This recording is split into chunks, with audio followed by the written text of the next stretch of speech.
Hello and welcome. I just had another visit with my doctor for my glottoplasty revision. Same surgeon that did both glottoplasties. And it's all gone pretty well. And so this is the follow-up. I think it's actually 6 months. I think I had forgotten a month or so in the previous ones. I might have to go and update the titles. I kind of have to do the math. I had the glottoplasty revision June 19th. Today is December 23rd. So it's been just about 6 months since the revision, and the doctor said it's probably going to take a little bit longer for me to heal than it would be for the first time, just because there was, additional trauma, more, I guess you could say more scarring, probably, and that in general, the overall healing process could take a little bit longer. So normally it would take a full year to completely finish the healing process, but it may take me a little longer. We're not totally sure. We just have to see how it goes and take it from there. I do have some clips from my visit with my doctor, which I will insert. Here's a few things I saw with the doctor. Okay. The blue spot is on the key again. How hard did he hit him? We were away a year ago. We eat eggs every Easter. My mama makes lemon muffins. Peter will keep at the peak. Okay, now we're going to do the vowel sounds. Okay. So give me back in a second. So it's E, oo. So E, oo. And hold each one for 3 or until I tell you to stop. E. And give me this back, I'm sorry. And I'll give you a thumbs up.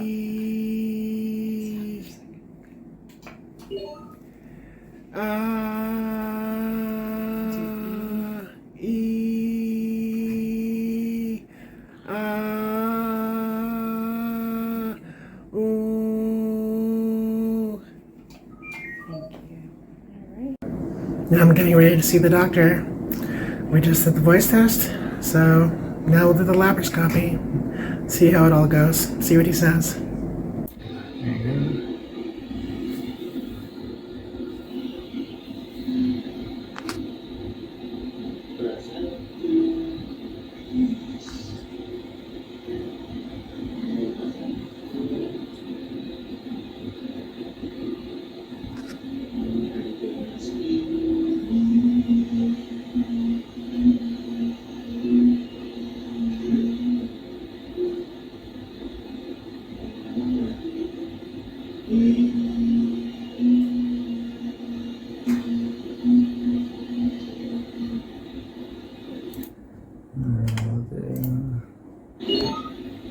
Vibration mode.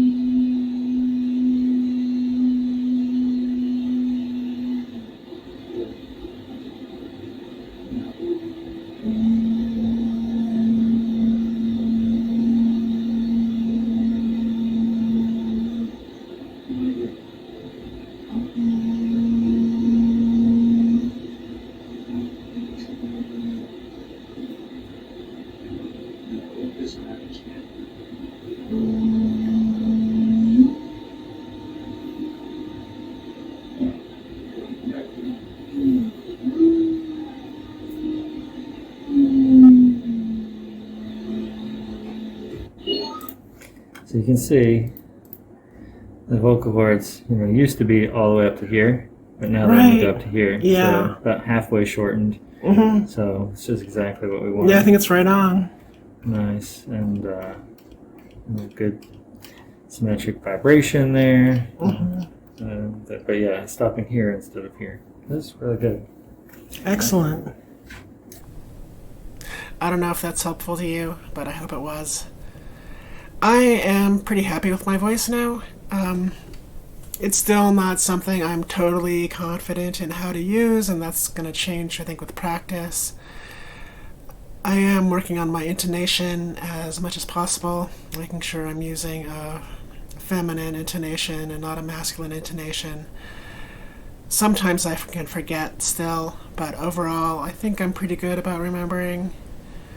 The main point is to sort of speak from the heart, to really savor the sounds and not be just trying to push the words out. And so when I'm trying to do that, sometimes it can get a little bit staccato, in sort of a more masculine way, where you're just using amplitude modulation as opposed to frequency modulation. And so yeah, men are more AM, women are more FM. Can you tell I like radio? Anyway, if you have questions, I'd be happy to help you.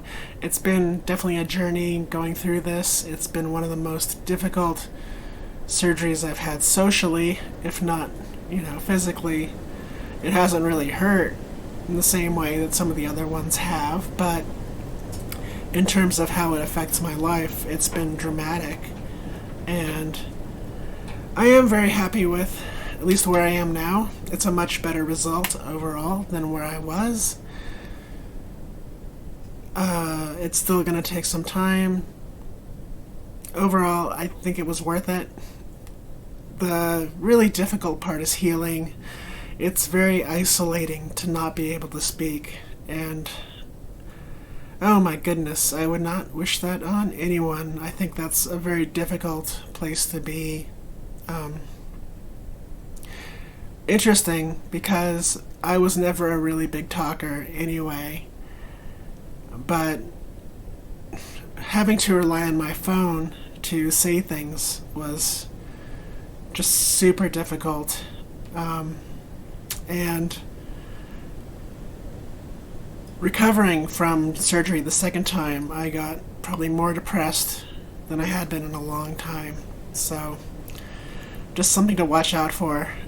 Make sure you have your friends around you or your family. Have those support systems ready for when you finish the surgery, because otherwise it could be very, very painful and difficult. My voice has been raspy for a long time. That's gotten a bit better, obviously. You can go back and look at my other videos, and hopefully that will increase or get better as time goes on. As I have said in some of my other videos, the surgery helps you with your frequency, but it does not help you with your resonance. Resonance is the most important thing to be perceived as female, so keep that in mind. Trans Voice Lessons on YouTube is a fantastic resource, and she breaks it down better than anyone else I've seen, like down to a science. So in my case, the resonance, I have to move my glottis up, so it's a little bit up here. I'm exaggerating right now, but then there's also, that's R2, but then there's also R1, the resonance in your mouth, and so how you keep your tongue in your mouth to change the resonance there. Practice, practice, practice. If I didn't do that, it would probably sound, this is my old voice. Obviously, it doesn't really want to do that anymore. It doesn't want to vibrate at this frequency. But then you see more of the chestiness. You get the lower tones.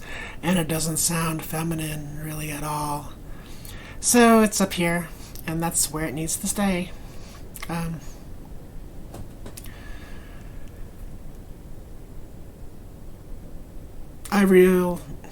I'm very grateful that this surgery is out there. This is something I've struggled with for a long time, my voice, and that it is out there and that it was covered by insurance is a complete blessing. Thank goodness for the expansion of Medicaid.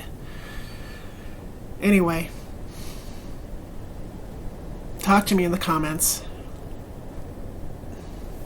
And, of course, be well, be blessed, have all your goals achieved. May you be guided by the angels. I love you. Aloha.